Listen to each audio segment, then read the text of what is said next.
안녕하세요. 연두이모입니다. 이곳은 정동원 가수의 팬 채널입니다. 요즘 BTS와 블랙핑크로 인해 인기의 절정을 누리고 있는 K-팝과 기생충, 오징어 게임 등의 영화, 드라마의 세계적인 인기로 인해 한국어를 배우려고 하는 사람이 많아졌죠. 우선 처음 시작 단계이니까 한글에 대해 먼저 얘기해 보겠습니다. 한글은 창제된 시기와 창제한 사람, 그리고 창제의 원리가 명백히 밝혀져 있는 세계 유일의 글자입니다.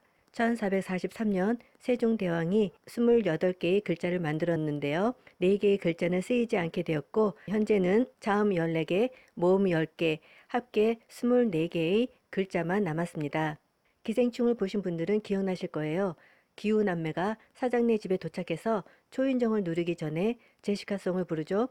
독도는 우리 땅이라는 노래에 가사만 바꿔 부른 것인데요. 어떤 사실을 노래에 맞춰 기억하면 훨씬 쉽다고 합니다. 싱어송라이터 송창식 씨가 1990년 발표한 가나다라란 노래가 있습니다. 가나다라 마바사 자차카타파하 헤헤. 아주 쉽죠? 이 노래만 연습할 수 있다면 자음은 익숙해질 수 있습니다. 제가 소개하는 노래들은 유튜브의 정동원 TV 혹은 멜론, 지니, 스포티파이 같은 음원 플랫폼에서 들으실 수 있습니다.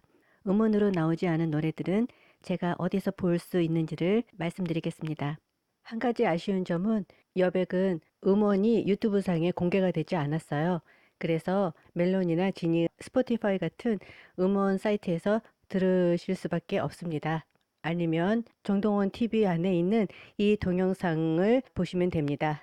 정동원 TV의 동영상들 중 ENG 표시가 있는 것들은 영어 자막이 제공된다는 뜻이니까 동영상을 플레이 시키신 후 오른쪽 화면을 터치하셔서 CC 아이콘을 터치하시면 됩니다. 자막 기능을 없애고 싶으시면 CC를 다시 누르시면 됩니다. 오늘은 여백을 소개해 드리려고 합니다. 여백은 싱어송라이터 김종환 씨가 작곡한 곡으로 동원군이 결승전 무대에서 불렀던 명곡이죠. 자신의 삶을 돌아보게 하는 가사가 참으로 마음에 와닿는 곡입니다. 지금 변성기를 겪고 있는 동원군은 이 노래를 아껴두고 있는데요. 얼마 지나지 않은 때에 성숙해진 목소리로 이 곡을 들려줄 때를 기쁜 마음으로 기대하고 있습니다. 이 곡을 부를 당시 인생 2회차 감성이라고 많이들 얘기를 했었죠. 인생 2회차라는 말은 사전적 의미로는 인생을 두 번째 사는 것만큼 비교적 적은 나이임에도 삶의 지혜와 노하우가 남다른 사람을 의미합니다. 인생을 두 번째 산다는 것은 윤회라는 인도 힌두교나 불교에서 주장하는 사상을 그 근저에 담고 있는 말입니다.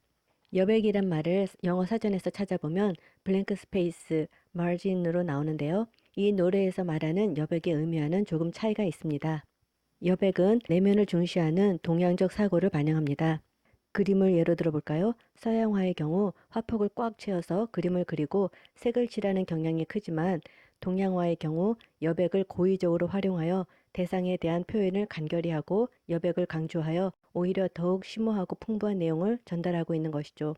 요즘 유행하는 이 미니멀리즘 라이프 스타일과 맥이 닿아 있지 않을까 생각합니다.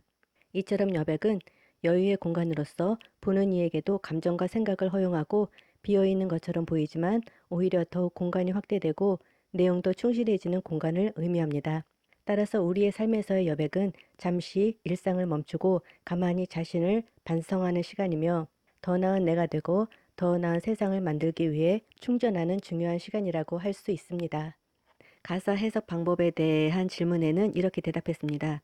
완전히 숙지할 때까지 가사를 곱씹고 반복해서 듣고 연습하다 보면 감정이 생기고 특별한 느낌이 생긴다고요. 다음은 네이버 나우 트롯 인연쇼에서 장민호 씨가 여백에 대해 언급하는 부분입니다. 동원군의 창법을 정확하게 얘기하고 있네요. 들어보시죠.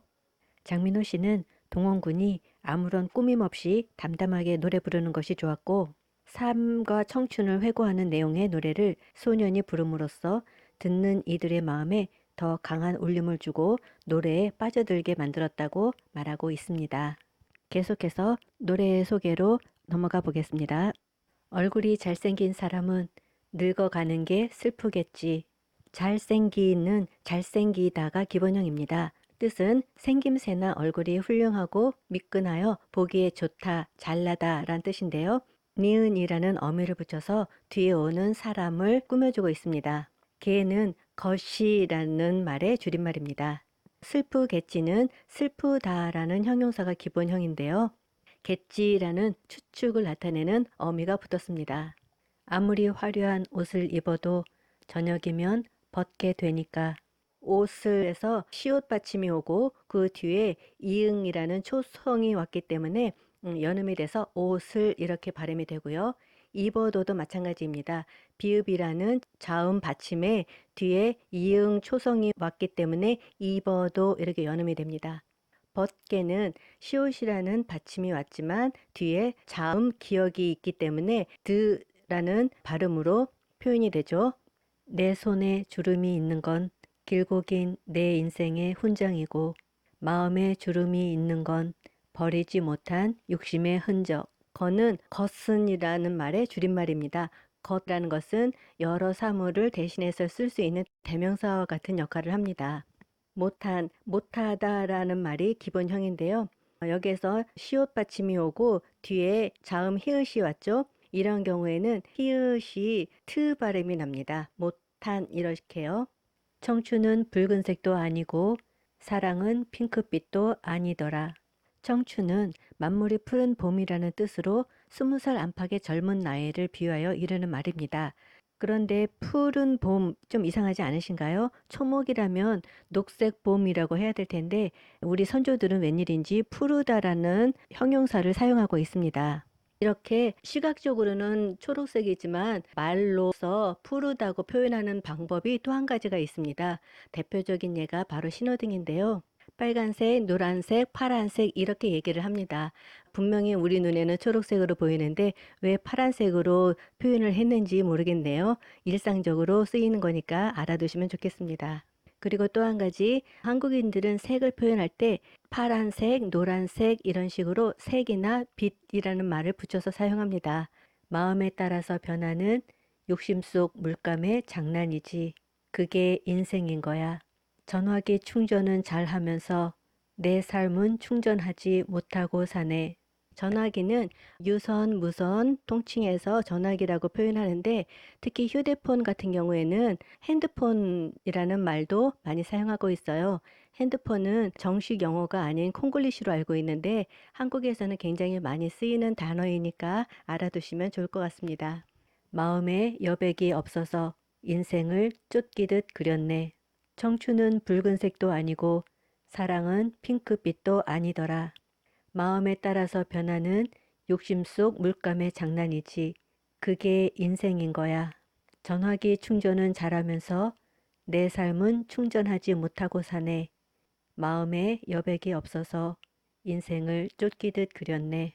마지막 남은 나의 인생은 아름답게 피우리라. 피우리라는 피우다라는 동사에 의지를 나타내는 리라라는 어미가 붙은 것입니다. 뜻은 피울 거야 라는 뜻이고요.